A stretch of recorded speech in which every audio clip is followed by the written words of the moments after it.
Speech off. Hi guys, welcome back to my channel. So I'm going to do my August mid-month wrap-up. I waited a couple extra days because I wanted to end on a high note. And boy, did I end on a high note. So I have, I think, 9 or 10 books to talk about. So let's try to get through these quick. Also, the twins are still here, and they could walk in here any second. That was my mom. Okay, so let's just go with it. So the first book I read is The Lost Story by Meg Schaefer. I gave this 5 stars. I wasn't sure if I would like this because I'm not a real fantasy person, but it said it was inspired by C.S. Lewis's The Chronicles of Narnia. So, yeah. It's about this girl, or this woman,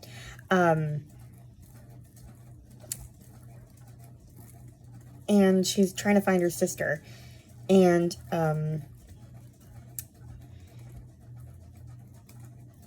she basically tracks down this guy who helps find missing people, Jeremy, and him and he basically, I'll just read the description. Okay. As boys' best friends, Jeremy Cox and Rafe Howell went missing in the vast West Virginia state forest, only to mysteriously appear 6 months later, with no explanation of where they'd gone or how they'd survived. So, 15 years later, Emily is looking for her sister, and Jeremy is now one who famously helps find missing people, and him and Rafe have not really been in contact since they reappeared after they've gone missing, but they all have to kind of get together to help find Emily's sister, and she disappeared in the same forest that they did, and it all kind of ensues from there. So you go from contemporary to fantasy, and I thought I wouldn't like it, but I really did, and I really like the romance of it, and I wouldn't call it Chronicles of Narnia. I think it was a little more dark than that, but it was definitely an interesting fairy tale twist to it, sort of. So yeah, it was really interesting. I wasn't expecting to like it as much as I did, but 5 stars. Okay. Next is The Reading List by Sarah Anisha Adams. I'm back on my campaign to read as many backlist books as I can for my TBR. So this one is about a friendship between, widower Mukesh. He just lost his wife. He lives in London, and he's kind of a hermit, and, is kind of crabby and sad after his wife passed away. He worries about his granddaughter, Priya, who she likes to hide in her room to read, and he doesn't know how to connect with her the way his wife did. And then we have Alicia, who is a 17-year-old girl who's having some trouble at home, and she's working at the library for the summer to make some money, when she discovers a crumpled up book list in the back of To Kill a Mockingbird. And she's kind of bored with her job, and she decides to read every book on the list. And once Mukesh starts coming into the library, he asks for, books to kind of get started on his reading journey so that he can connect with Priya, and she starts recommending these books on this list, and yeah. So, yeah, it's this, old curmudgeon-y guy making friends with this young teenager, and it's really sweet. And, yeah, we see people finding the same book list in different places, and we end up finding out at the end who made that book list, which, yeah, this book is kind of a tearjerker, but I really enjoyed it. I gave it 5 stars. Almost all of these books are 5 stars, actually. So, yeah. Next we have Maria, a novel of Maria von Trapp by Michelle Moran. 5 stars. This one is about basically Maria von Trapp kind of objecting to the way The Sound of Music is made, and this woman who is a part of I guess, the making of the movie or of the musical, gets to hear the real story and why she's upset, and it's kind of interesting. I already read the Von Trapp Family Singers, which is her autobiography, so there wasn't, like, a ton of new information, but it was still interesting to see, like, the idea that she'd be kind of enraged with the idea of The Sound of Music, because it's nothing like her real life, or not too much like her real life. So, yeah, I think everybody should read this one. It's really cool. Next is The 100 Years of Lenny and Margot by Marianne Cronin. I give this one 4 stars. I couldn't get into it at first because it's kind of like vignette style, sort of, and it kept kind of going out of order a lot, even before the flashbacks, so I was really confused. But it's about an extraordinary friendship between Lenny, who is 17, and she's living on a terminal ward. She's dying of something. I think it's cancer. And she's kind of always, like, dodging doctor's orders and, you know, doing crazy things. She acts out, you know, and some of it's kind of funny. And honestly, like, at first I thought she was kind of annoying because she kept going to badger this priest, like, just to be like, how do you know God exists? And, you know, like, it wasn't like she really wanted to know. It was just like she wanted to be a pill. But slowly she started to be funny. Anyway, she joins an art class with senior citizens, and she bumps into Margot, an 83-year-old who is like a heart patient. And so they basically decide to do 100 paintings because combined together they live 100 years. And so through each kind of painting we hear both of their life stories and how they've sort of become the people they've become. And it does become interesting after a while, but like I said, it was just hard to get into at first. And yeah, I did enjoy it toward the end, and I cried at the end. I mean, we're talking about a terminally ill child. Like, you know where that ends, right? So just expect some tears. And the narrator is kind of iffy. A little bit. I didn't love her very much.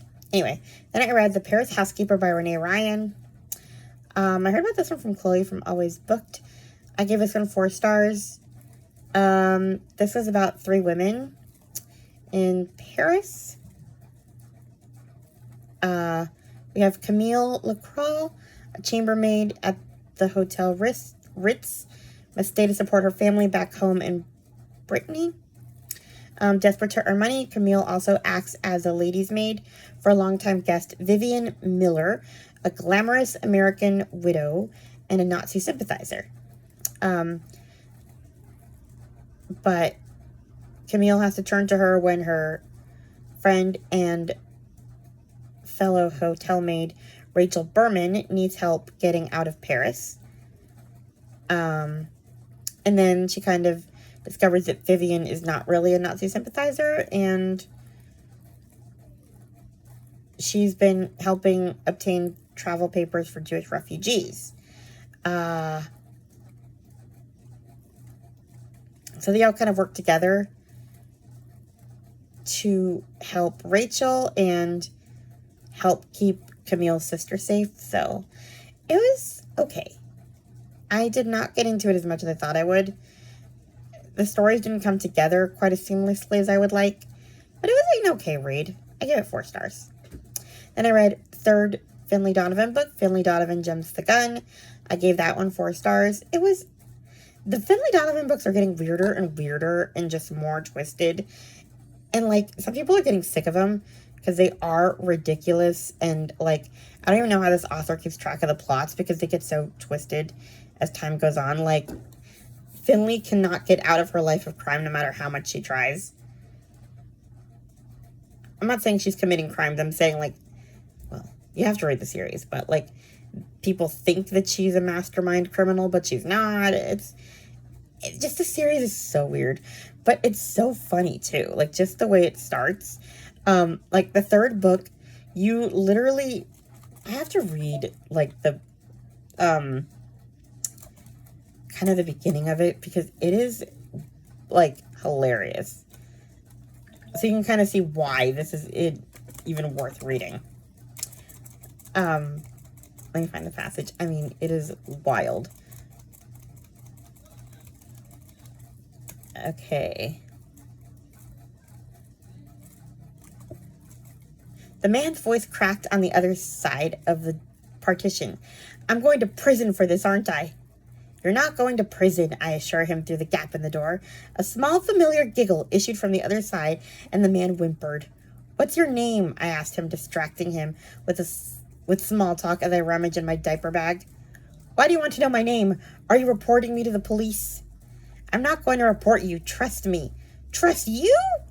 Do you seriously think I want this to end badly? Like, you think this is more sinister than it is? And, like, it's, yeah. My name is Mo. Dear God, please do something. I need you to stay calm, Mo. Listen to me and do exactly what I tell you. His voice climbed. You've done this before? Yes, I assure him. I have dealt with this before. Basically, what ends up... Her son is, like, in the bathroom stall with this random guy, and this guy is, like, terrified of him. And it's just funny. Like, because at first you think it's something really sinister, like, I don't know, like she's actually killed someone in a bathroom or something, and it's not, you know. It's just really funny. I don't know. Maybe I'm not explaining it well via video, but when you listen to the audiobook, I mean, my God.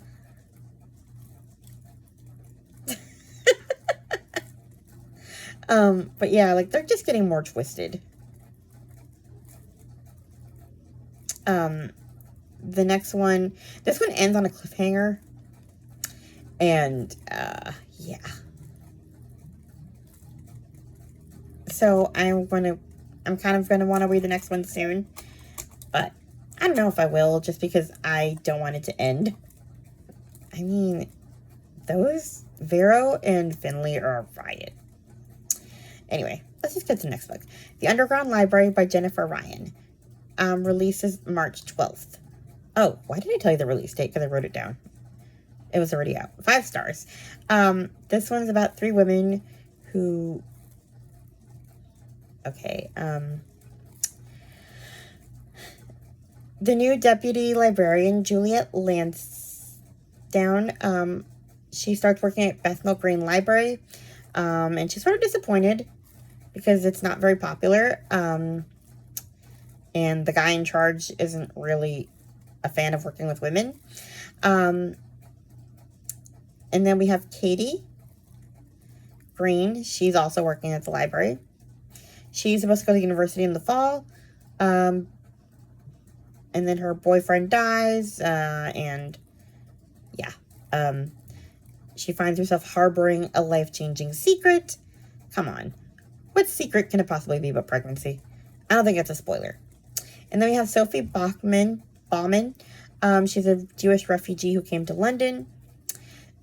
And she's like a servant, and the guy treats her like crap. And so these 3 women...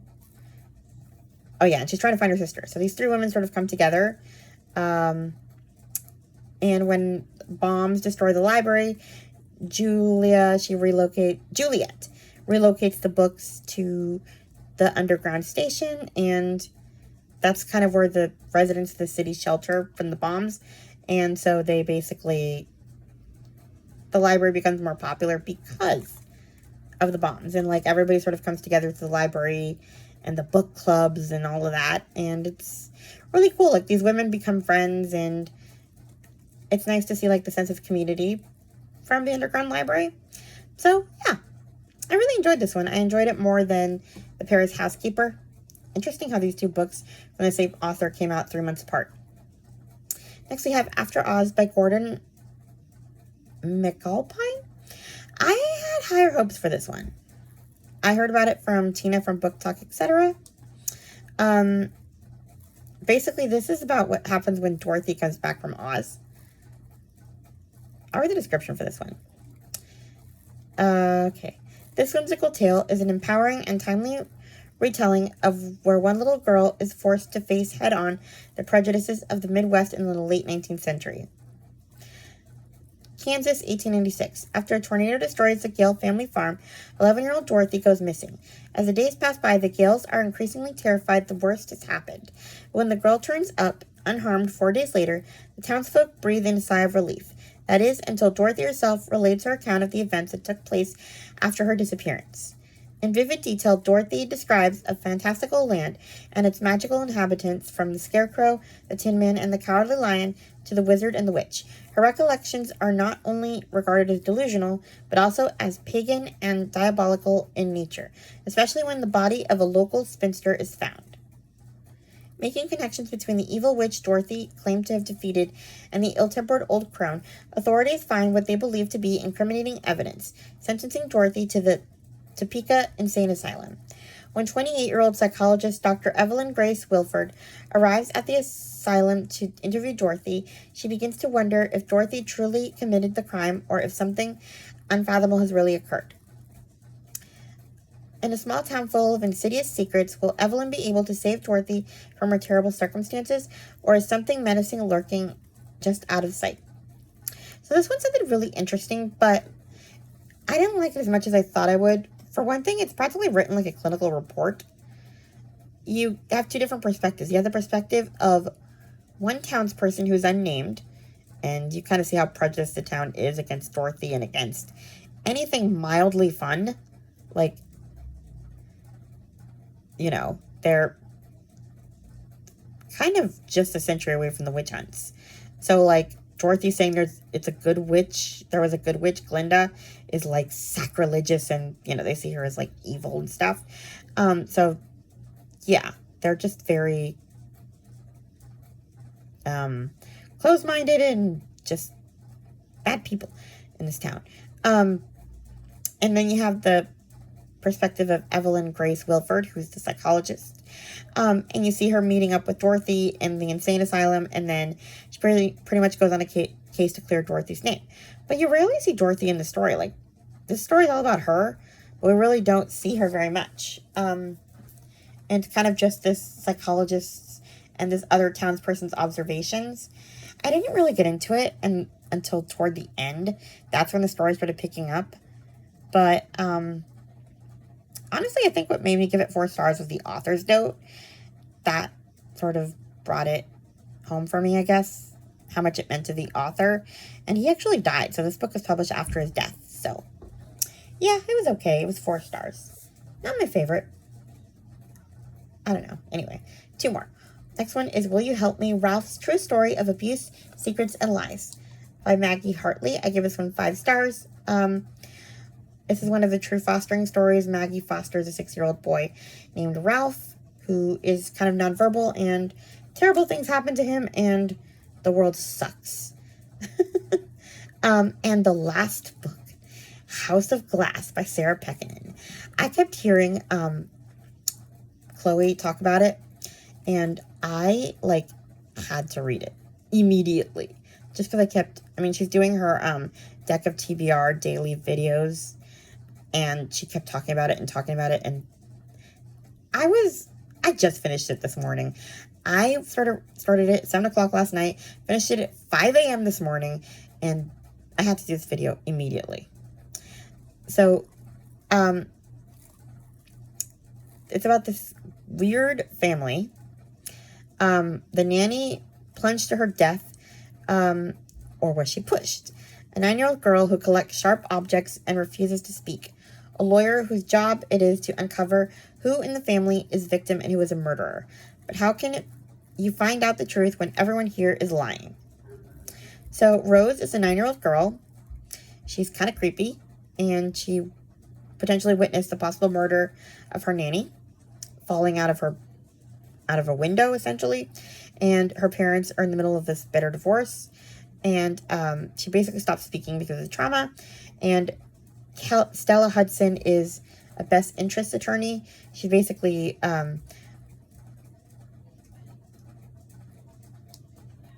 there to decide who gets custody of Rose. because they're both fighting for custody, and yeah. This family's kind of weird. For one thing, everything's made of plastic. They're, like, not into glass. And as I said in the descriptions, Rose is kind of a creepy kid who likes to collect pieces of sharp glass and stuff like that. And, you know, the question is, who killed this woman? Did Rose do it? Did one of the parents do it? Like, everyone's a suspect, and I keep guessing the entire time because, like, everybody's weird. And it's kind of a sort of a gothic type book where there's, like, just kind of haunted, creepy factors to it. It's not witchy at all, I promise. It just sounds like it could be. But it's a little bit like Jane Eyre, that kind of thing. Just creepy sounds that turned out to have a rational explanation, but I'm not going to tell you what that explanation is because that would be spoiling. But 5 stars, and wow, that was a great read. And with that, that is what I read the first half of the month. Hopefully the rest of this month is a 5-star month. I've had pretty good reads this month. Please like, comment, and subscribe, and I'll talk to you guys in my next video. Bye. Speech on. Centered. Stop recording video.